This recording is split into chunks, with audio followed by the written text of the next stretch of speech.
శ్రీమాత్రే నమః. అందరూ ఎలా ఉన్నారు? నేను చాలా బాగున్నాను. మీరు కూడా బాగున్నారని, బాగుండాలని మనస్ఫూర్తిగా కోరుకుంటున్నాను. ఇన్ని పూజలు చేస్తున్నాం కదా! మనకి ఏమొస్తుంది అని అనుకోవచ్చు. మరికొందరికైతే కొత్తగా బాధలొస్తూ ఉంటాయి. వాటిని చూసినప్పుడు ఇంకా ఇంకా కూడా కృంగిపోతూ ఉంటారు. కానీ భగవంతుడు మనకి ఏమిచ్చాడు అనేది మనమే తెలుసుకోవచ్చు. అది ఎలా అంటున్నారా? మనం ముత్యమంత దీపం ఆవిడ ముందు పెడుతున్నామంటే అది ఆవిడ మనకు పెట్టిన భిక్షే. మనం ఆవిడకి ఏం చేసినా కానీ అది ఏది మనది మాత్రం కాదు కదా! అంతా ఆవిడదే. ఆవిడకే తిరిగి సమర్పిస్తున్నాం. మన తృప్తి కోసం కాకపోతే ఇంకేంటి చెప్పండి? అలానే మనకి బాధలు ఇస్తున్నారు అంటే మనల్ని పరీక్షిస్తున్నారు అని అర్థం చేసుకోవాలి. అంతేకాని అమ్మ మనకి ఏం చేస్తున్నారు, బోలెడు పూజలు చేస్తున్నాం, మనకి బోలెడు కష్టాలు వచ్చేస్తున్నాయంటే మనకి గుర్తుపెట్టుకోవచ్చు. ఒక సిరప్ ఉంటుంది. సిరప్ మనం తాగేటప్పుడు కష్టంగా ఉంటుంది.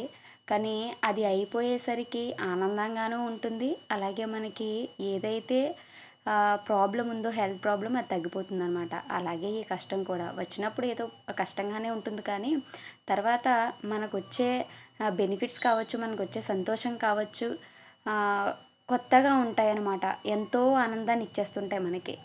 అలా కష్టాలనే చూసుకోవాలి తప్ప అమ్మవారు ఎంత మనం పూజలు చేసేసినా మనల్ని కరుణించట్లేదు అని మాత్రం అనుకోవద్దు. ఆ మాటకొస్తే నా శివయ్య ఎక్కడుంటున్నాడు? శ్మశానంలోనా? మనము ప్రతి సోమవారం అభిషేకాలు చేసేసి, పూజలు చేసేసి, నాకు జాబ్ కావాలి, నాకు హ్యాపీగా ఉండాలి, నాకు ఏ లోటు ఉండకూడదు, అది ఇది అని చెప్పేసి బోల్డన్ని కోరికలు కోరేసుకుంటున్నాం కదా! అయితే మన శివయ్య దగ్గర ఏముందండి? ఆయన దగ్గర ఏముంది అసలు?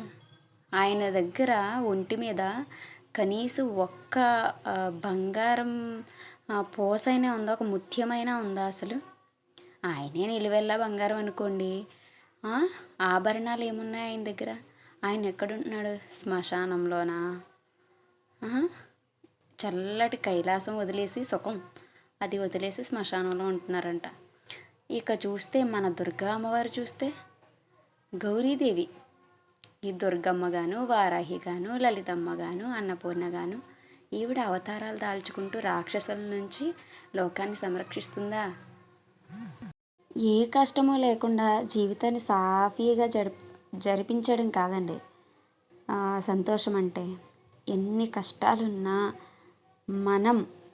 మనం కష్టాలన్నీ అనుభవించేసి వాటిని దాటుకొని వాటిని ఎంతో మేధాశక్తితో దాటి వాటి నుంచి మనల్ని రక్షించుకోవటం కావచ్చు, మనకి సంతోషం తీసుకొచ్చుకోవటం కావచ్చు, అందులో ఉంటుందండి మనం ఏంటో అనేది. మరి పూజలు ఎందుకు చేస్తున్నామండి అంటారా? మనం ముత్యమంత దీపం పెడితేనే ఇల్లంతా ఎంతో ప్రశాంతంగా ఉంటుంది. అలాంటిది అమ్మవారి పూజలు కానీ, అయ్యవారి అభిషేకాలు కానీ ఇలాంటివి చేసుకున్నప్పుడు మనసు ప్రశాంతంగా ఉంటుంది. మన కోసం ఒకడున్నాడు అన్న నమ్మకం మనకుంటుంది.